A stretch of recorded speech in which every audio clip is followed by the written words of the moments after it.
오늘 말씀은 마태복음 15장 21절에서 28절입니다. 제가 봉독하겠습니다. 예수께서 거기서 나가사 두로와 시돈 지방으로 들어가시니 가나안 여자 하나가 그 지경에서 나와서 소리질러 이르되 주 다윗의 자손이여 나를 불쌍히 여기소서. 내 딸이 흉악하게 귀신 들렸나이다 하되 예수는 한 말씀도 대답하지 아니하시니 제자들이 와서 청하여 말하되 그 여자가 우리 뒤에서 소리를 지르오니 그를 보내소서. 예수께서 대답하여 이르시되 나는 이스라엘 집에 잃어버린 양 외에는 다른 데로 보내심을 받지 아니하였노라 하시니 여자가 와서 예수께 절하여 이르되 주여 저를 도우소서. 대답하여 이르시되 자녀의 떡을 취하여 개들에게 던짐이 마땅하지 아니하니라. 여자가 이르되 주여 올소이다마는 개들도 제 주인의 상에서 떨어지는 부스러기를 먹나이다 하니 이에 예수께서 대답하여 이르시되 여자여 내 믿음이 크도다. 내 소원대로 되리라 하시니 그때로부터 그의 딸이 나으니라. 아멘. 오늘 말씀은 바리새인들의 오류를 고쳐주시고 이방 여인의 귀신 들린 딸을 또 고쳐주시고 많은 질병 들린 자를 고쳐주시고 칠병이어 기적을 통해서 백성들을 먹여주신다는 그래서 예수님께서 메시아이심을 드러내고 있는 내용입니다. 사랑하는 성도 여러분, 복음은 기쁜 소식입니다. 왜 복음이 우리에게 기쁜 소식이 됩니까? 하나님께서 정하신 한 분, 우주적인 메시아이신 예수님의 삶과 죽음으로 완성된 그 의의를 믿는 신자들에게 주시고 그 의의를 의인으로 여겨주시고 또 의의를 누리게 해주신다는 소식이 바로 기쁜 소식이 되는 것입니다. 예수님의 삶의 순종의 삶이 나의 순종의 삶으로 여겨주시고 예수님의 그 죽음의 십자가, 그의 죄사함의 피를 또 내 것으로, 내가 죽은 것으로 여겨주신다는 소식입니다. 예수님을 믿는 신자에게 죄와 사망을 의와 생명으로 바꿔주시고 영원한 생명과 영원한 안식과 영원한 평강과 영원한 사랑을 지금 여기서부터 성령으로 우리 안에 오셔서 누리고 같이 동행해 주시겠다는 소식이기 때문에 기쁜 소식입니다. 예수님께서 우리의 참자가 되어주시고 참 양식과 참 의복과 참 집이 되어주시고 요새와 산성과 반석과 피난처가 되어주시고 힘과 지혜가 되어주시고 우리의 전부가 되어주신다는 소식이기 때문에 바로 기쁜 소식이 되는 것입니다.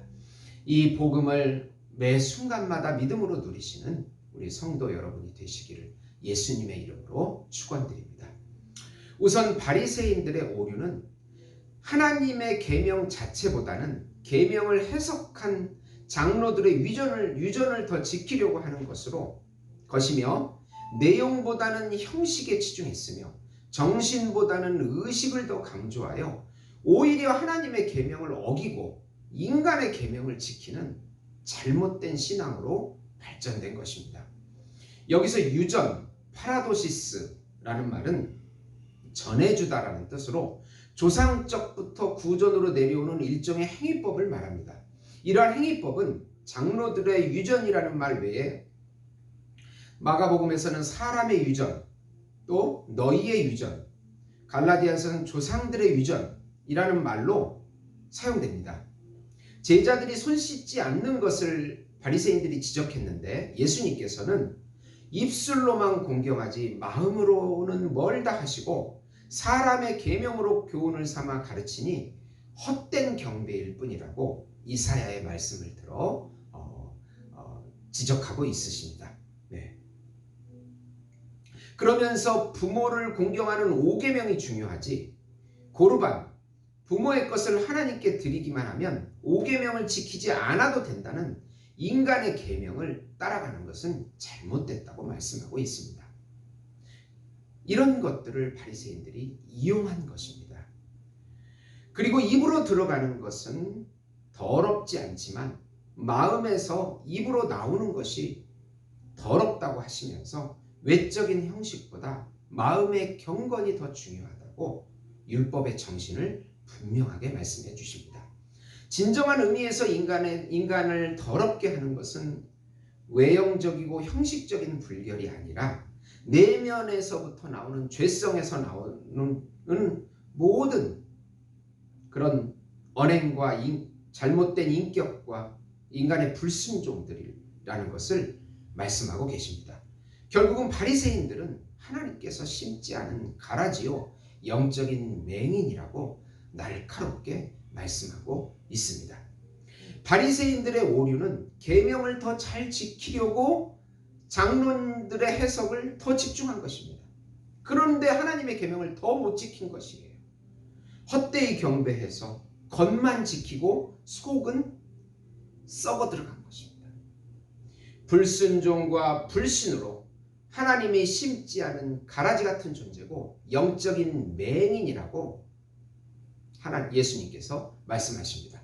그러나 예수님의 진리는 외적인 경건보다 마음의 경건이 중요하다. 마음의 죄, 악한 생각, 살인, 간음, 음란, 도둑질, 거짓 증언, 비방, 이 문제를 해결해야 된다는 것입니다. 바리새인들은 이것을 해결하지 못했습니다. 예수님만이 이 죄악들을 피로 해결해 주시고 당신의 피로 해결해 주시고 우리를 정결하게 하시고 거룩하게 해 주실 수 있다는 것입니다.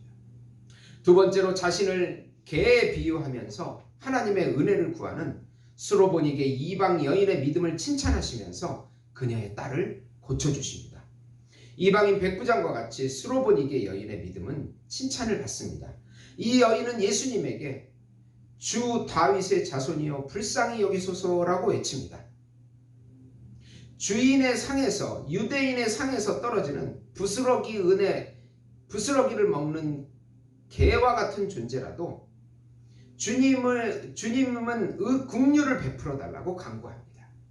개가 주인의 상에서 부스러기 은혜를 받았듯이 그럴 자격이 안 되지만 부스러기 은혜라도 달라는 겸손함과 간구를 예수님께 보여주십니다. 그러나 예수님은 냉정하게도 유대인의 잃어버린 양 외에는 다른 데로 아직 보냄을 받을 때가 되지 않았다고 하십니다. 지금은 유대인의 구원이 먼저라는 것이에요. 이방인의 구원은 오순절 이후에 그때 이방인의 구원의 순서가 된다는 것입니다. 아직 때가 되지 않았다라고 하십니다. 구원은 먼저 유대인에게 가야 하고 오순절 이후에 이방인에게 전파되기 때문입니다. 그러나 이 사건을 통해서 이 수로보인의 여인의 그 간구를 통해서 고쳐주심으로 이방인들도 구원받을 수 있다는 것을 미리 보여주시고 또 유대인 바리새인들과 같은 유대인들은 영적인 맹인이 돼서 그들은 구원을 받지 못하게 될 것이라는 것을 보여주는 것입니다. 그래서 나중된 자가 먼저 되고 먼저 된 자가 나중된다는 말씀을 하시는 것입니다. 예수님의 진리는 영적인 맹인인 유대인들에게 불신으로 하나님 나라에 못 들어가고 오히려 이방인들이 믿음으로 들어가는 그 나라 백성이 되고 그 나라 자녀가 되는 이런 역전 현상이 일어나게 될 것을 수로보니게 여인을 통해서 가르쳐주고 계시는 것입니다. 세 번째로 병든 자를 고치시고 질병이여 7개의 떡과 2마리 생선을 기적으로 축사하시고 여자와 어린이 외에 4,000명을 먹이십니다.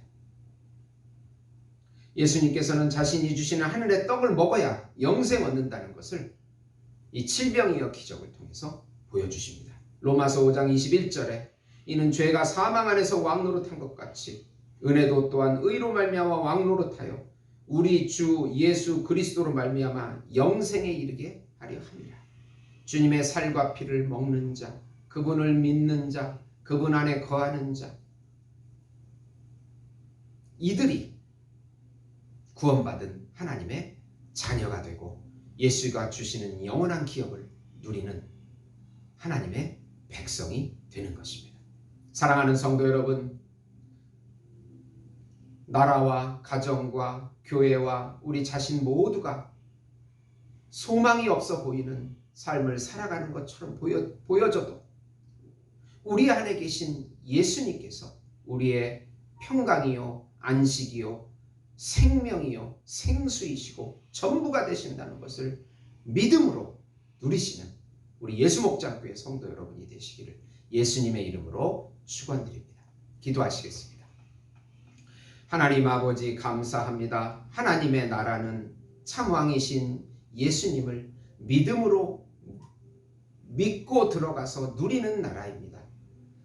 매 순간마다 사단이 주는 절망과 좌절을 이겨내고 예수님을 믿음으로 승리하는 삶 살 수 있도록 은혜와 축복을 부어주시옵소서. 예수님의 이름으로 기도드리옵나이다. 아멘.